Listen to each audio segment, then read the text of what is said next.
di mana ia hanya ingin mengharap pada Allah dan negeri akhirat. Ini termasuk kelompok yang beruntung. Yang kedua, seseorang yang menuntut ilmu guna dimanfaatkan dalam kehidupannya di dunia, sehingga ia bisa memperoleh kemuliaan, kedudukan dan harta. Ia tahu dan sadar bahwa keadaannya lemah dan niatnya hina. Orang ini termasuk ke dalam kelompok yang berisiko.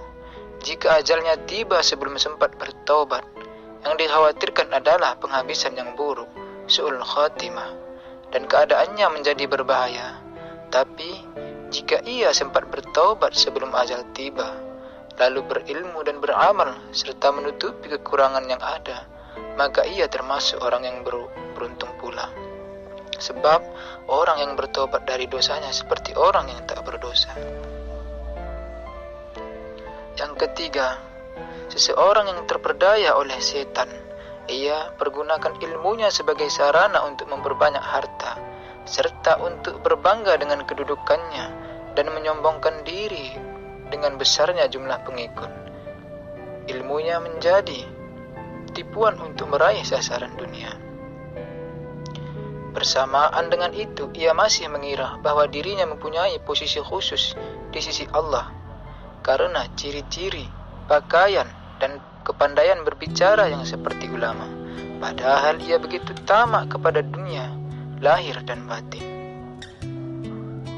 Ketahuilah, orang dari kelompok ketiga di atas termasuk golongan yang binasa, dungu dan tertipu. Ia tak bisa diharapkan bertobat karena ia tetap beranggapan dirinya termasuk orang baik. Ia lalai dari firman Allah Subhanahu wa taala yang berbunyi, "Wahai orang-orang yang beriman, mengapa kalian mengatakan apa-apa yang tak kalian lakukan?" Quran surah As-Sab ayat 2. Ia termasuk mereka yang disebutkan Rasul sallallahu alaihi wasallam, "Ada yang paling aku khawatirkan dari kalian ketimbang Dajjal." Beliau kemudian ditanya, "Apa itu wahai Rasulullah?" Beliau menjawab, "Ulama su' atau ulama buruk." Sebab Dajjal memang bertujuan menyesatkan, sedangkan ulama ini, walaupun lidah dan ucapannya memalingkan manusia dari dunia, tapi amal perbuatan ulama ini dan keadaannya mengajak manusia ke sana. Padahal realita lebih berbekas dibandingkan ucapan. Tabiat manusia lebih terpengaruh oleh apa yang dilihat ketimbang mengikuti apa yang diucap. Kerusakan yang ditimbulkan oleh perbuatannya lebih banyak daripada perbaikan yang disebabkan oleh ucapannya. Karena biasanya orang bodoh mencintai dunia setelah melihat si alim cinta pada dunia. Ilmu pengetahuan yang dimilikinya menjadi faktor yang menyebabkan para hamba Allah berani bermaksiat kepadanya. Nafsunya yang bodoh tertipu, tapi masih memberi angan-angan dan harapan padanya. Bahkan ia mengajaknya untuk mempersembahkan sesuatu untuk Allah dengan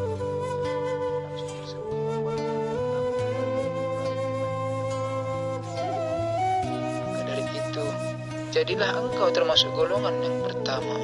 Waspadalah agar tidak menjadi golongan kedua, karena betapa banyak orang yang menunda-nunda. Ternyata ajalnya tiba sebelum bertobat sehingga akhirnya rugi dan kecewa.